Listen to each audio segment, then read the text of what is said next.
All right, what's going on YouTube? Card Collector 2 coming at you here with a brand new video. And today we are back with another installment of collections, card shops, and collectors, highlighting the best the hobby has to offer.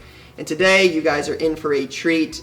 We are here with my good friend Mike Kantz, also known as MC Sports Cards on Instagram. Mike, thanks for having us. Happy to be here. I'm glad you guys can make it out, and it should be a good time.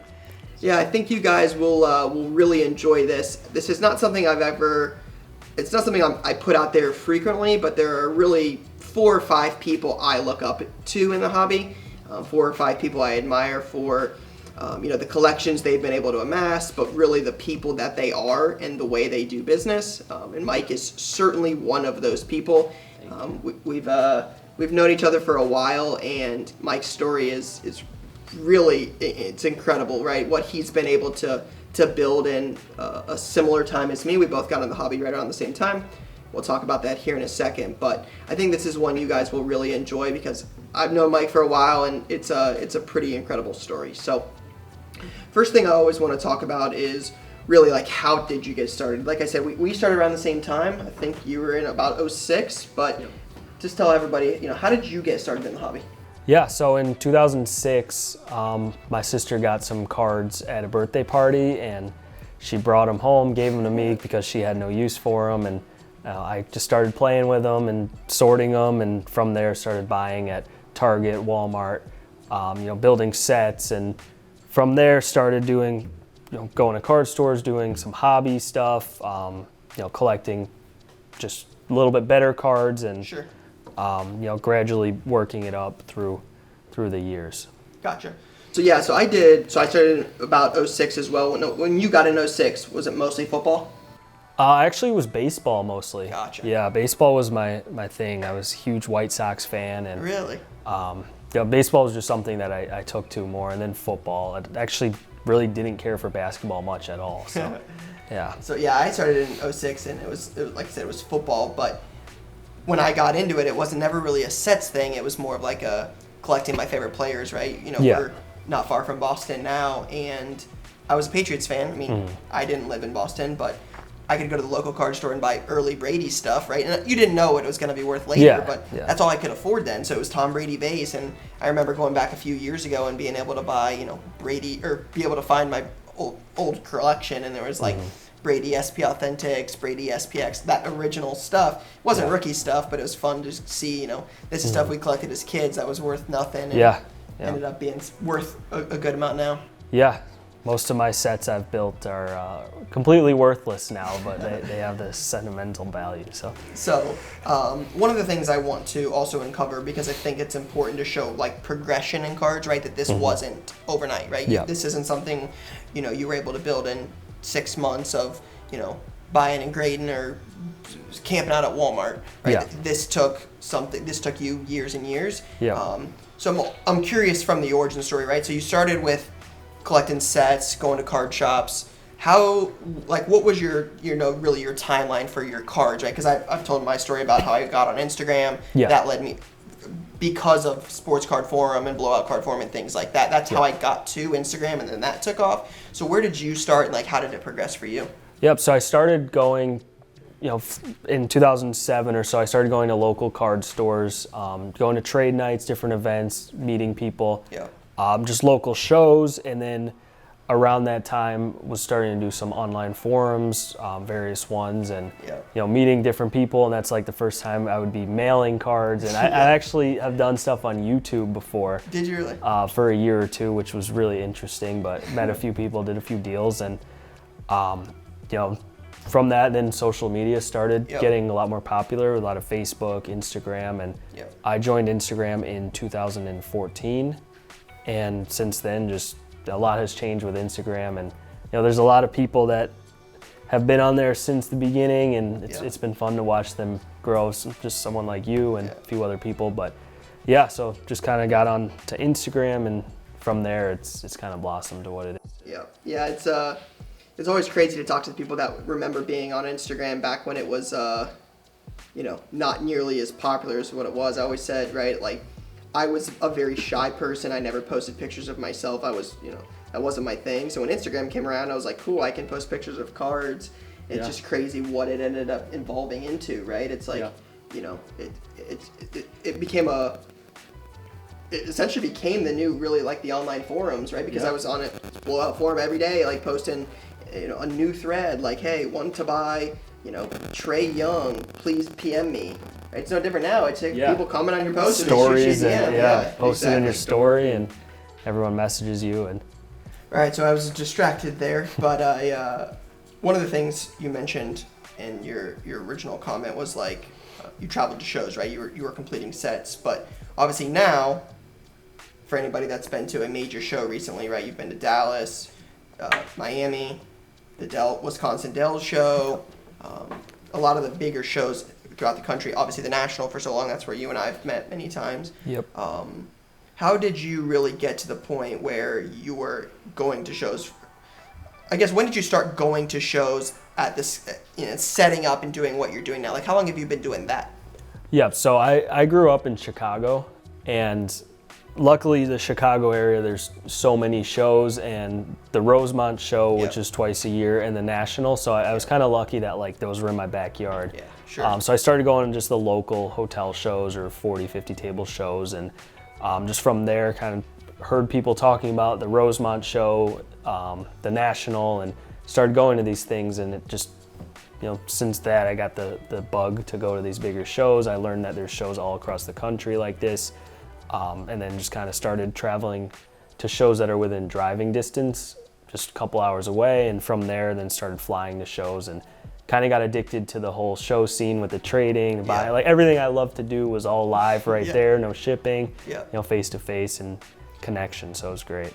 Yeah, and I think that last point is important, right? You said the connection. I think that's something that is often overlooked in shows, is while there's a lot of opportunity to buy and sell and trade and removes the shipping aspect of it, I think the one thing I always enjoy, especially with the National, right? Dallas has really become that recently, a bigger type show, but the connection, that face-to-face interaction, like, I can't tell you how awesome it is to be able to walk into the show and be like, hey, there's Mike, there's Matt, right? There's Ryan, there's Andy, there's all these people I know and admire, and to be able to, you know, build that, I mean, really taking that online community that we've all built, right? Because a lot of people at the shows are on Instagram, Facebook, and on these online places, but to be able to meet people in person, I think that really adds a different element to the shows that might not have been there, you know, when we were growing up. Yeah, it adds a good element of trust and relationship too, because now, like, I could do a large trade with somebody in Dallas and they message me on Instagram, and it might be somebody, if I didn't meet them at the show, I would have never seen before, dealt with before, and might have been hesitant.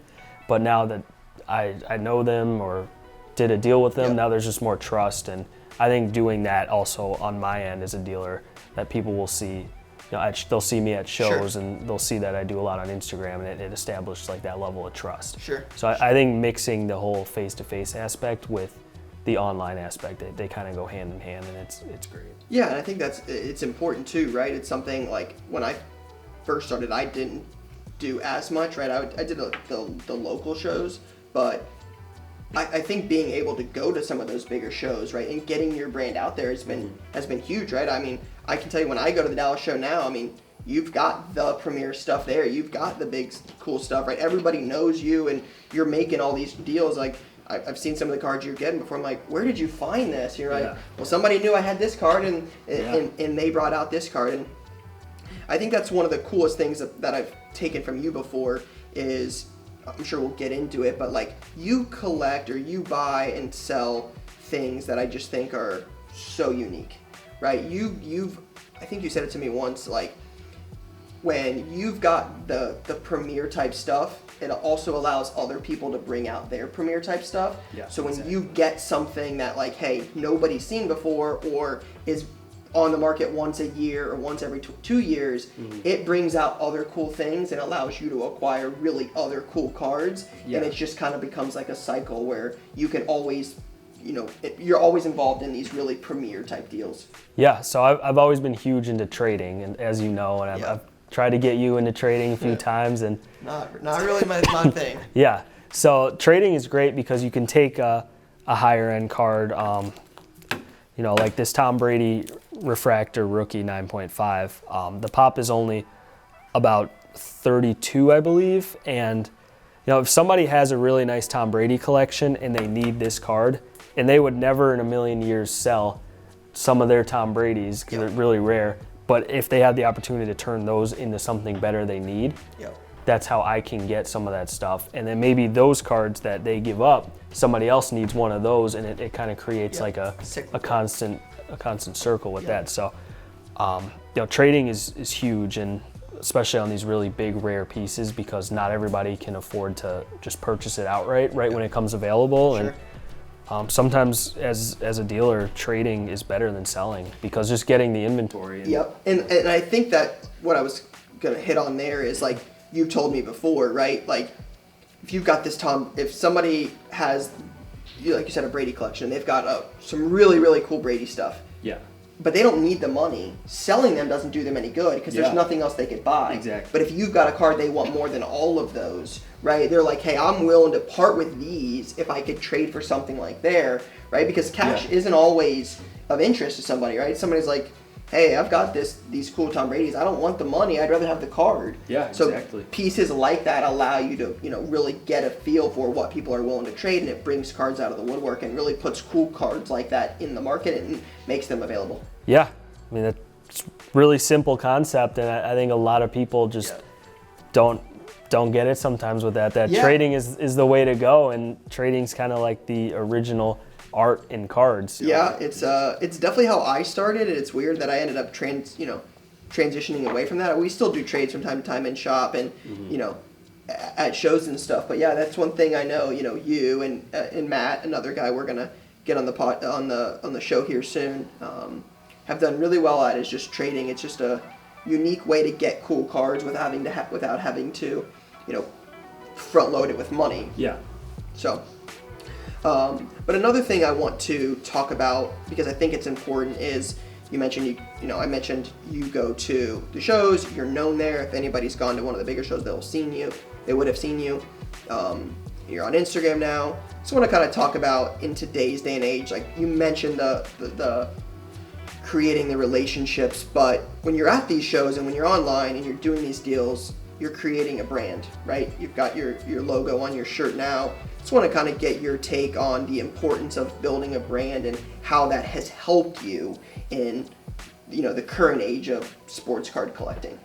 Yeah, so building a brand, working on my brand is something I consistently work on. I know you work on it all the time. You're one of the best at building and maintaining your brand. Appreciate that. I think that kind of just it takes it away from just being like you individually as just like just some other person at a show. It's kind of like it's hard to put into words the whole thing. I'm sure you understand, but building a brand is really like building a business or building something out of nothing essentially. And just from that you could get t-shirts, you can get stickers, various things, and it can really spread quicker, and it's kind of catchy. Like Card Collector 2 is catchier than just saying, oh, Ryan from Columbus, or like MC Sports Cards. I know a lot of people all the time are saying, oh yeah, I got that from MC, or I'm gonna go do a deal with MC. And I think just stuff like that just shows the importance of a brand. Yeah, I think you're spot on there, right? It's like the Ryan from Columbus thing. I've never heard that, but yeah, the Card Collector too.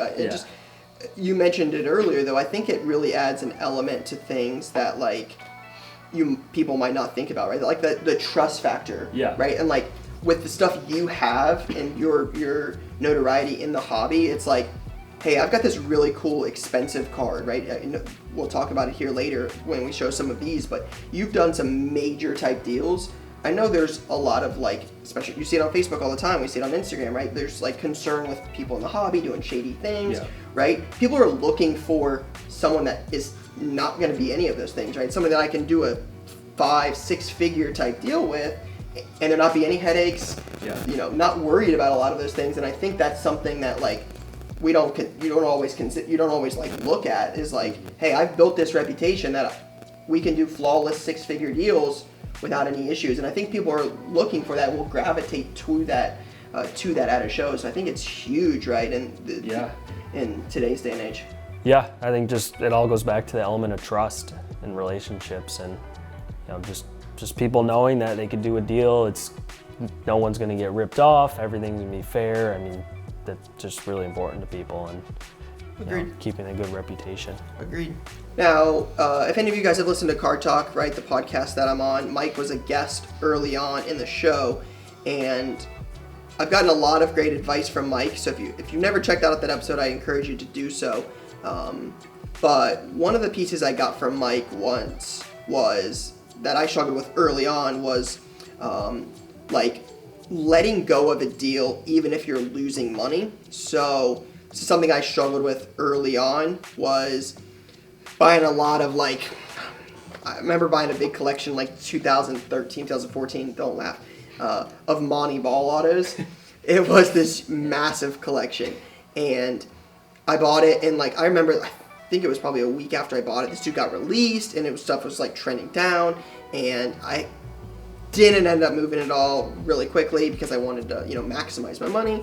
And one of the things I've taken from Mike, and I remember him saying this on there, was, are you willing to take a loss to move it into something you could potentially make more on? And I just want to kind of get your thoughts on that, right? Similar concept of keeping emotion out of it. Yeah. Just really your thoughts behind that concept.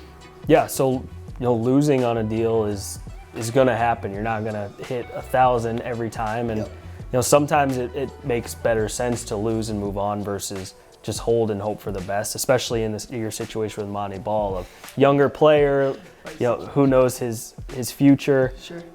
Stuff goes down from time to time when players get hurt, like Mike Trout gets hurt, his stuff dips. Yep. Not worth losing on something that's super safe, but if another deal comes along and you have to free up some cash and you have some cards you're losing on that you don't see a really good long-term potential on, it's better just to get out of it, cut your losses, and you can make it up on the next deal or two. Yep. And I think that's important, right? I've talked about that before, about being future forward thinking. Yeah, forward thinking, there we go.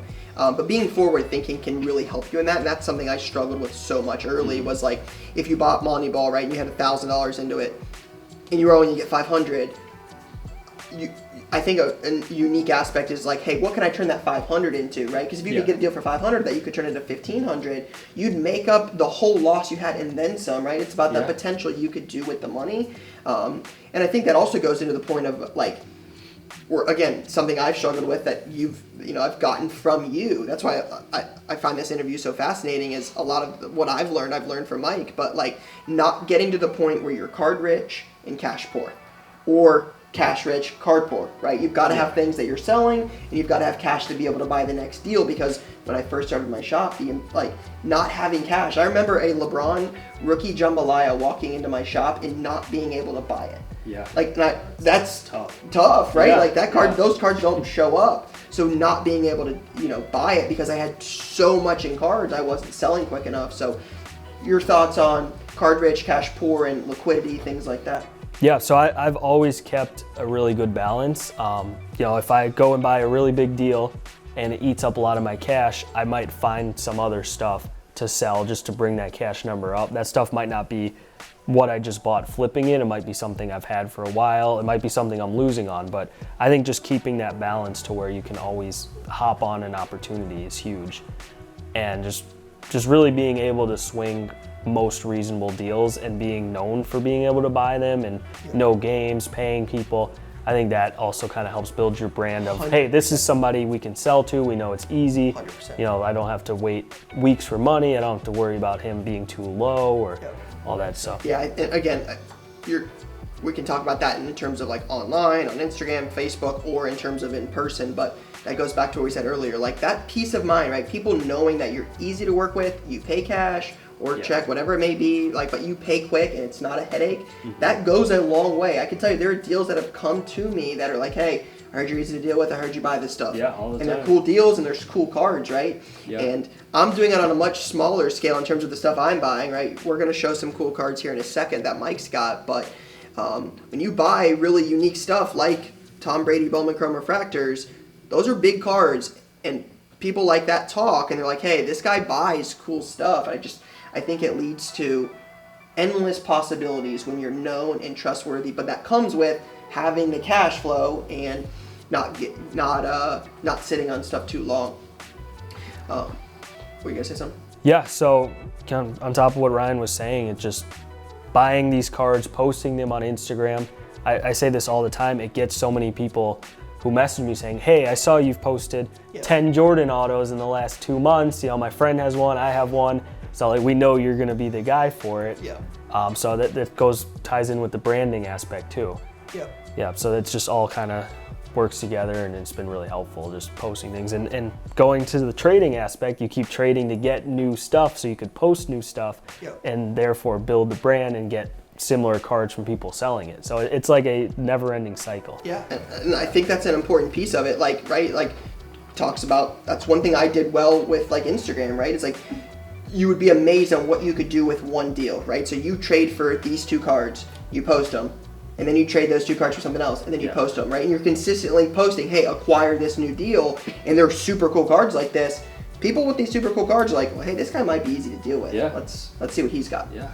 All right, so one of the things I wanted to talk about is, I've talked about this with a lot of the card shops we've been able to interview, but I've mentioned so many times, right, I've gotten a lot of the advice. I've gotten a lot of good advice from you. I've taken a lot from what you've done and tried to implement it into my business. But I just wanted to kind of give people an idea of, like, from someone that's, been successful, the value in the relationships, right? Because that's something to talk about it. We talked about it earlier with the shows, but like, I've said it time and time again that I would not be where I'm at if it wasn't for the people that helped me get there. Yeah. Right? Like when I first started the card shop, right? I talked to Ryan and Andy so much, right? RBI Crew 7, Andy, Indy Card Exchange, who's a guy we've had on here before. I've gotten so much from them, and I just wanted to get your thoughts and opinions on creating relationships and how that has helped you get to where you are. So yeah, relationships are extremely important, and it's really helped me get to where I was today. I think a huge thing is just don't be afraid to ask for help. Don't be afraid to ask for people's opinions. I still ask a bunch of my buddies, hey, what do you think of this deal? Should I sell this card for this much? Just kind of rely on other people for help. And I have a lot of people all the time who say, hey, I'm looking to get into cards. I want to quit my job. I want to invest a few thousand. How should I start? And I actually love getting those questions because it just shows that people are getting into cards and the market's growing and everything. But I think a good thing with relationships too is, like, if you're gonna be asking people for advice and everything, I think you should actually really use it, consider it, and be appreciative of it. Yeah. I think that's helped me a lot too, because I've had people tell me things, and sometimes when someone says something, you might roll it off and be like, oh, that guy has no idea what he's talking about. But any advice I've ever gotten, I've considered it or tried to apply it. And sure. I think when I see that people appreciate what advice I tell them or use it, I think that goes a really long way, and it just makes everything better. So yeah, I think that's important too. Is you like you said, right? Like, everybody's got an opinion, but the people you're like reaching out to, like, their opinion matters. Yeah. So like, I'm not calling you once a week and saying, hey Mike, what's your opinion on this? And be like, nah, thanks, and just continuously clicking up, right? Yeah. Or hanging up. You wouldn't, continue to offer that advice. But I think it's also important, like you said, when people reach out, that you're willing to pass it on, because, like I said, I didn't know hardly anything about running a card store, but when I call Ryan and Andy, they're like, hey, do this, right? You might not implement everything they do, but being able to learn and just have a new way of thinking is important, right? Because there's so many good ideas out there right now. There's a lot of ways to really build a brand or build a business in cards. It's not just it's not just one way. There's a lot you could do. So I think it's important to be open to different ideas. Yeah, and just knowing how other people operate in the card space or similar things you do, just knowing how other shops run, even though you do something different, I think it's just good to know that, like me knowing how other people buy stuff or what methods they use, that I might use a completely different method, but it's just good to kind of know, because it feels like, you might meet somebody who needs advice and what you do might not be a good fit for them, but you could say, hey, I know my friend, he does it this way, I don't do it this way, but you should try it out. Sure. So it kind of like expands the amount of advice you can give people and the amount of help. So one thing I want to do is show you guys some of these cool cards. Mike's got a lot of cool stuff, so I wanted him to pick out a couple that he has here that we could show, we could talk about, just get an idea of really the kind of the thought process behind it. Is there a reason you like the card? Is it just unique, the player, whatever it may be? So I know we've showed the Brady Bowman Chrome Refractor. Thoughts on this? Is it a Brady thing? Is it that card? Is it the rarity? Which really? So I'm just a big Brady fan, and been collecting rare Brady rookies for a while, and I think I had an opportunity to get it, and just thought the price was really good, so I hopped on. I actually have a second one at PWCC, so I don't need two, so you might see this at the National for trade or sale if anyone's interested. But yeah, this one was just more of Tom Brady fan, good price, right timing, combination of that. Yeah, that's one thing I've talked about before and on Card Talk a couple times is I think Brady's probably one of, if not the safest guy in cards, right? To win 6 titles in New England and then go down to Tampa Bay and win his first year there. I mean, 7 titles, that's more than Jordan. I mean, it's pretty crazy what he's been able to accomplish, especially from pick number 199. So I'm a big Brady guy. Yeah, especially doing that in Tampa, it eliminates a lot of people saying, oh, it's just because of Belichick, it's just the system. So that's been really good for Brady, and it's gotten a whole new fan base too, because it's like when LeBron left Cleveland, he developed that whole Miami fan base, and now because maybe they used to hate him before, and because Brady's got a lot of haters, unfortunately. And I think a lot of people after this Super Bowl are starting to like him now. Yeah, I think it's been cool to see him outside of the Patriot system, where he's got a little bit more like media attention on him. Stuff he didn't have in New England. So, another cool one here.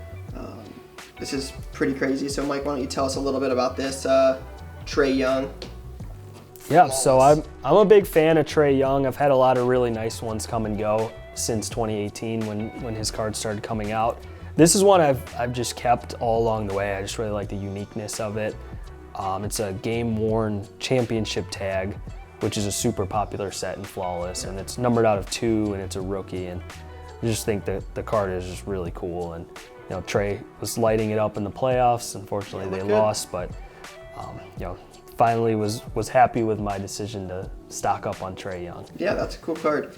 Yeah, it's serial number 1, patch is number 1, so I think that's... I never even put that together. Yeah, that's pretty cool. I think Trae, I mean, that's going to be one of those ones we'll talk about for a while, is the Luka and Trae trade. That that was... seems pretty even, comparatively. A lot of the big trades like that all the time. I mean, like, you look back at some of those trades, they're pretty lopsided. Early thoughts on this one, it looks pretty good.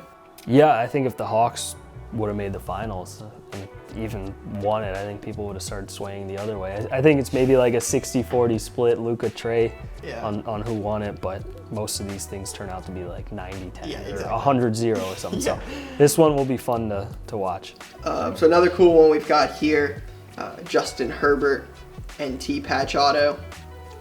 So you pulled this? Yeah, I had the case sitting in the office for a while, and I don't have very good discipline when it comes to high-end product here. So I had the case here. I actually asked a few of my buddies to just please buy it. Just please, I'll give you a good deal. Nobody seemed to want it. I sold one of my buddies some other products, and he accidentally took this case with him, actually.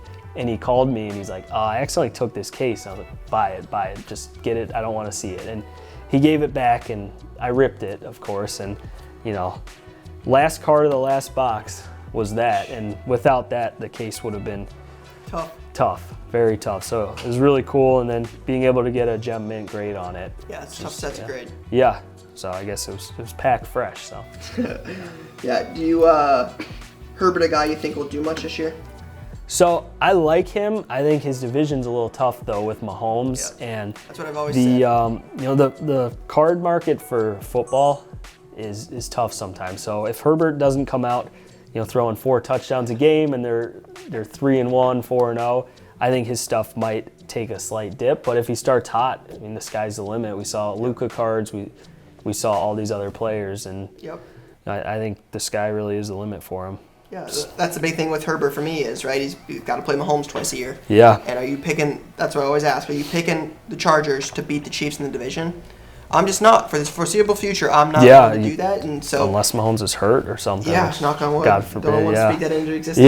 Yeah, I got lots of Mahomes cards. But let's just do that then. Speaking of Mahomes, this is one I actually admire quite a bit. You got a Mahomes Red Prism Power. Red Power, yep. Yeah, Red Power. So this is out of 49. Tell me a little bit about why you like that card.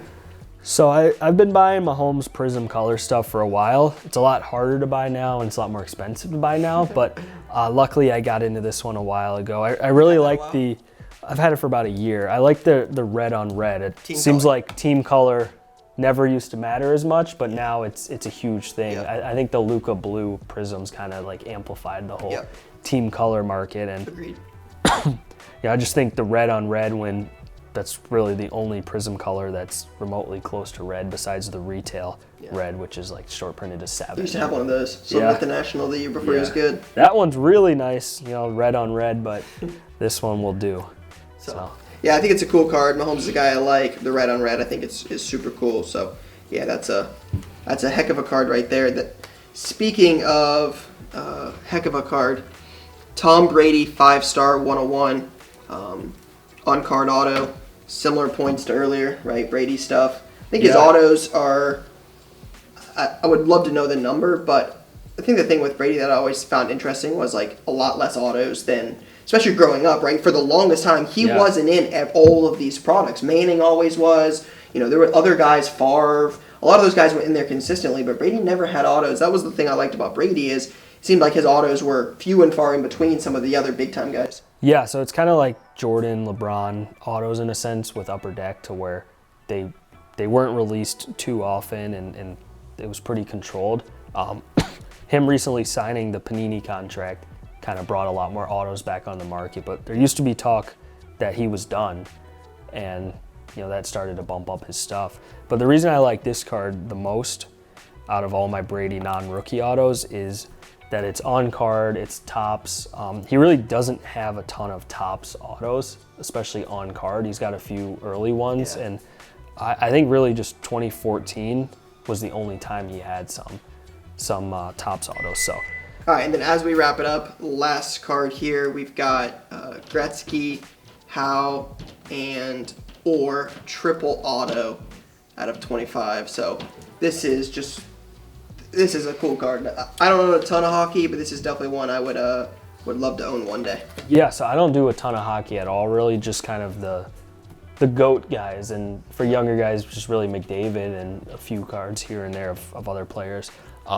It's not the world's most expensive card by any means, but I think just having all 3 of them on an on-card auto is big. And I actually own a Jordan, LeBron, Kobe triple on-card auto that's at PWCC Vault, and that there's only like 100 of those in existence, or a little over 100. Between all the sets? Yeah. I kind of see the same principles with that. I think there's only like 80 triples made. With those 3? And when I say 80, it's like, if there's 25 of this card, that's 25 of the 80. It's not 80 different cards. And I kind of applied that like Jordan, LeBron, Kobe. I know it will never be of that caliber or magnitude, but just to get all 3 of those guys and on-card auto, early Upper Deck, that stuff's super collected. Howe has the inscription, the Mr. Hockey. Yeah, I mean, all the autos are on the card. They're bold. Yeah. Such a cool card. And again, like you said, this is not super expensive, right? You could acquire this for the, compared to some of these modern day Zions and stuff like that. Yeah, I mean, a couple silver PSA 10 Zions and you could get one of these. Yeah. So, very cool card. But, shout out to Mike for showing us some of his cool stuff. If you guys want to see more of it, definitely check out his Instagram. It's MC_sportscards. I'm sure we'll talk about that in a minute. But as we wrap it up, one of the things I've tried to ask everyone as we've done this, right, is we're trying to interview really the best of the best in the hobby. And what I've been asking is, if you started over today, knowing what you know now, what piece of advice would you give yourself? Again, if you could give yourself any piece of advice from everything you've been able to collect over the years, what would you give yourself? I would probably say to just buy the safe stuff of great players. Just buy, established players. Don't gamble on prospects or football rookies or basketball rookies. I think just playing it safe and, the slow, long game versus trying to hit big quick. I think a lot of newer people in the cards, they see people with really good collections and they want to be like that next week. Yeah. And they don't understand that it's a Patience. slow and steady process. Yeah. So I think just playing it safe, blue chip stuff, and for the money of some of these really, really wild players, you can get a lot of this stuff too. Like for the price of Zions or John Morant's, you can get Brady autos or Jordan. So I would give that advice to myself to not buy all the chrome autos and prospects and just buy Jordans. And yeah, that's something I got on later, but I'm glad I got on it, when I did, because I was still able to pick up some cool stuff, right? I remember trading Derek Carr at the National, traded some of my cool Derek Carr stuff for Aaron Rodgers. Yeah, right. And exactly. I took some Rodgers and turned them into Brady's and LeBron's. I just think that is great advice, right? You'll never go wrong buying LeBron autos or LeBron patches or LeBron. I mean, that kind of stuff is always going to maintain its value. So, Yeah. All right. So shout out to Mike for letting us out here to tour his office out here in Boston and see some of these cool cards. Appreciate him coming on here. Like I said before, Mike's a guy I look up to. So to be able to come out here and see this and to be able to, kind of a meeting of the minds and just learn new things, always trying to learn, always trying to get better. So appreciate you having us. Thank you for having me. It's been a blast. Love every time we get together to talk, and I feel like it helps us both grow our knowledge. Agreed. For everybody watching, you can find me on Instagram at MC_sportscards. On Facebook as well, MC Sports Cards LLC, and eBay as well, MC_sportscards. So, but if anybody has any questions or needs any advice or opinions on certain cards or deals, don't hesitate to reach out. I'd be more than happy to help you out with that. And so good luck to everybody if you're just getting into cards or you're looking to grow your collection and everything. So awesome. Well, Mike took the words right out of my mouth, so make sure you guys check him out. But for now, guys, that's all I got. Peace.